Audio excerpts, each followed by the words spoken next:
Hi everybody, my name is Barry Schwartz and this is the Search Buzz video recap. Today is March 1st, Friday, and this is the search news we covered over at the Search Engine Roundtable at seroundtable.com over the past week. First thing up, Google has dished out widespread penalties for companies, specifically one using advertorials in order to boost their page rank and obviously artificially increase their Google rankings.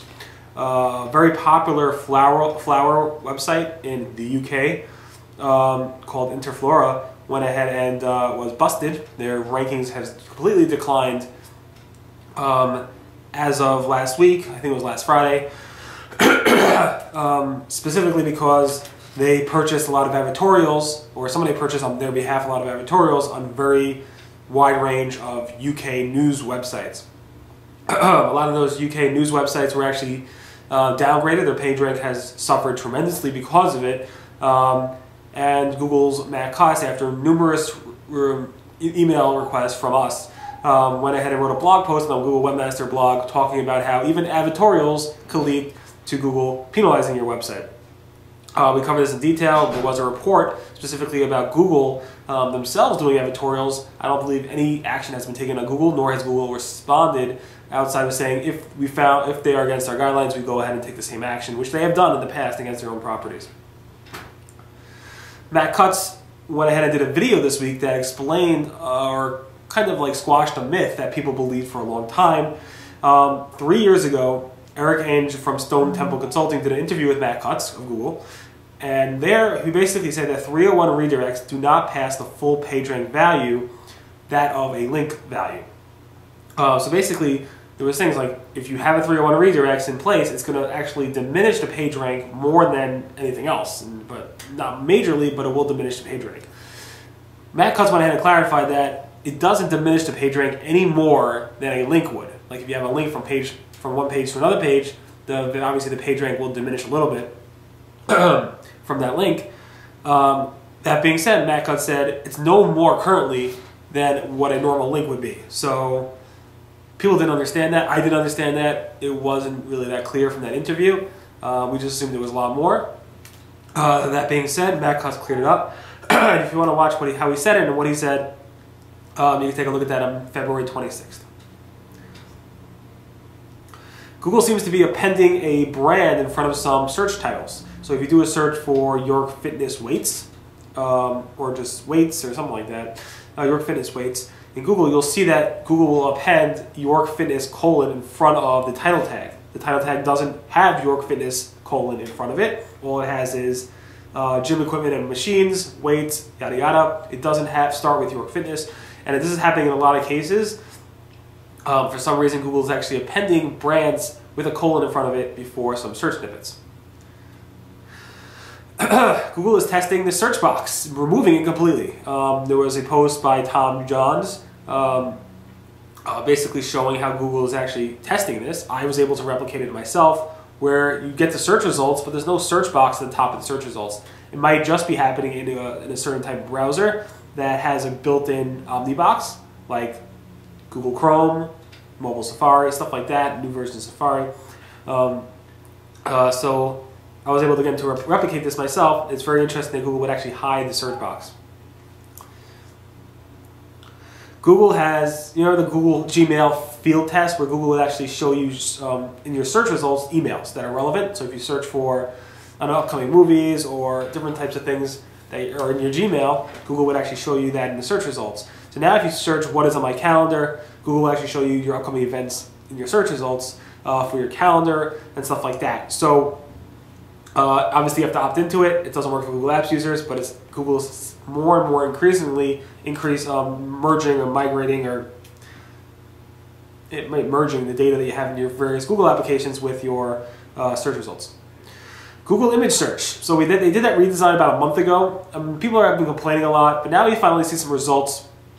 People are posting, and it seems like a lot of people are reporting that they have 80% or more drop in their image search traffic after the switch over. The one thing is that people are converting better. So though the traffic has declined tremendously, the conversions on that traffic have increased tremendously, percentage-wise at least. So we have a post about that, showing the actual before and after graphics from people. My site, specifically the Search Engine Roundtable, dropped about 40% since the image search traffic dropped about 40%. But people are reporting 80% or more typically.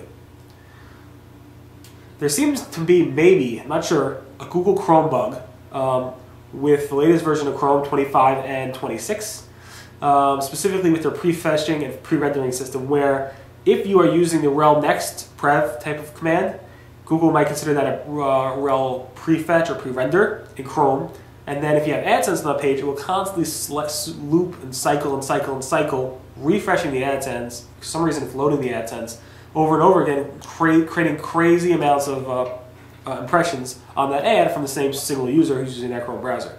Google has not commented on this. This is a webmaster thread. It's very technical. February 28th at SEOroundtable.com if you want to look into more of those details. Talking about AdSense, it seems to be a bug with certain types of ad units where Google's showing a lot of white space with a small little ad. So you have a big block of an ad space. For some reason, Google's showing a lot of white space on certain occasions and not actually showing the full ad length that can actually fill that spot.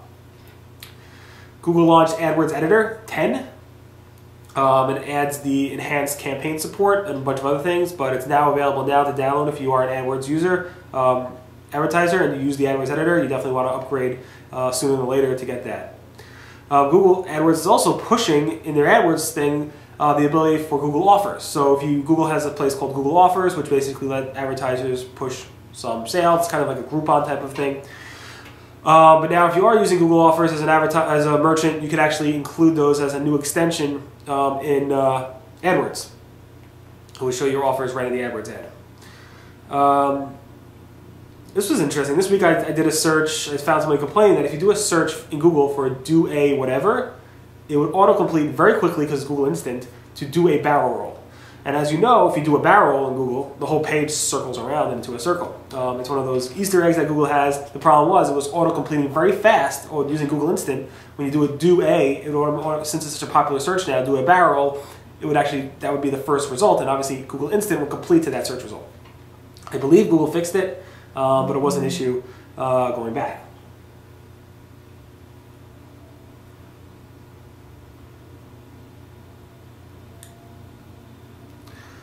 Today is Yahoo's 18th birthday.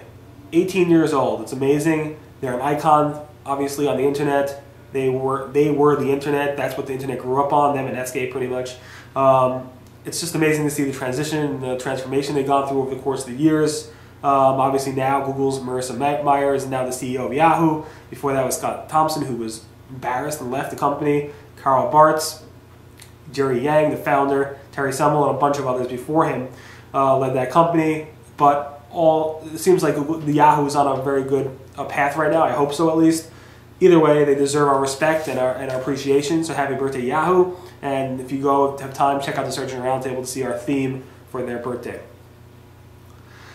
Remember Adam Lasnik, Mini Matt Cutts? Back in 2006, Matt Cutts was actually allowed to hire his first helper to do webmaster communication. Before, like right now, there's like I don't know, probably hundreds of Googlers that are specifically paid to actually help webmasters. That wasn't the case. It used to be just Matt Cutts. And he wasn't even paid to do that. He did that on his side time and so forth. In 2006, Matt Cutts was allowed to hire somebody, one person, to help him. And his name was Adam Lasnik. He basically was in the webmaster communication department in Google for about 3 years. I believe he got bored. I'm not sure. It's not easy dealing with webmasters. I don't know how people do it every day. Obviously, especially if you work at Google, it must be a pain in the neck. But anyway, eventually, now he's not involved in that department anymore. He's still at Google. He actually commented and he said he's up to different things and working on different things. But I thought it would be cool to look at a past in the blast and talk about Adam Lasnik, who was basically the first official person on the Google payroll to actually deal with webmasters. We have a post about that with pictures, February 25th. All right, so this was interesting. I had my TMZ post of the week. Google's founder, Sergey Brin, his wife, and also Anne, and also Susan, who's an executive at Google, who Google actually used for their garage for their first real office. Anyway, so Sergey married Anne. Anne was spotted going into some event wearing Google glasses. TMZ spotted her, They didn't know who she was, but she was wearing Google Glass, so they actually said, hey, come over here. And she was like communicating, like taking video of them, and the person had no clue what was going on. It was pretty geeky, but it was pretty funny, so I posted about it on February 27th. Google now, I do this daily post, a daily picture of the day, just because search topics are fun, but they're not as fun as finding cool pictures about search. And I want people to liven up a little bit. Anyway, so one of the pictures I posted about it, I never really talk about it in my video, but it was pretty cool. Google has a Curbitron, a Cubatron. I don't even know how to pronounce it, a Cubatron. Basically, it's this whole light spectacle thing which glows different colors and different things. I guess Google has a lot of money and they just need to do something with it, so they put a Curbitron or Cubatron in the Googleplex somewhere, and now it's there. And I can't wait to check it out one day, but it's pretty cool. Finally, I wrote this long blog post yesterday about women.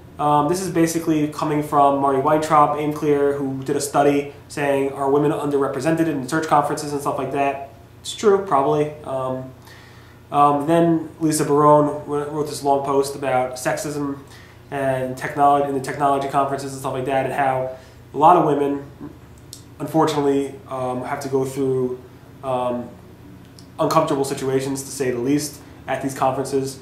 And it's a shame, because really, if you think about it, the people who started the industry, obviously there's a lot of men involved, but there's a tremendous amount of women involved in the industry. It's not just Danny Sullivan, it's not just people like Bruce Clay and stuff like that. It's people like, Kim Krause-Berg, Heather Laurie Martin, Kristen Churchill, Barbara Cole, Deborah Mouster, Stragola, Lori Thiem, Sherry Thoreau, Dana Todd, Amanda Wallington, and Jim Whalen. These are all people, all women, who were there right from the beginning, helping this industry grow where it is. And to see people, either on the men's side or the women's side, not treat other SEO professionals or SEM professionals with respect, where they are at a point where they actually don't want to go to these search conferences and search networking events, where they can't share their knowledge because they don't feel comfortable going.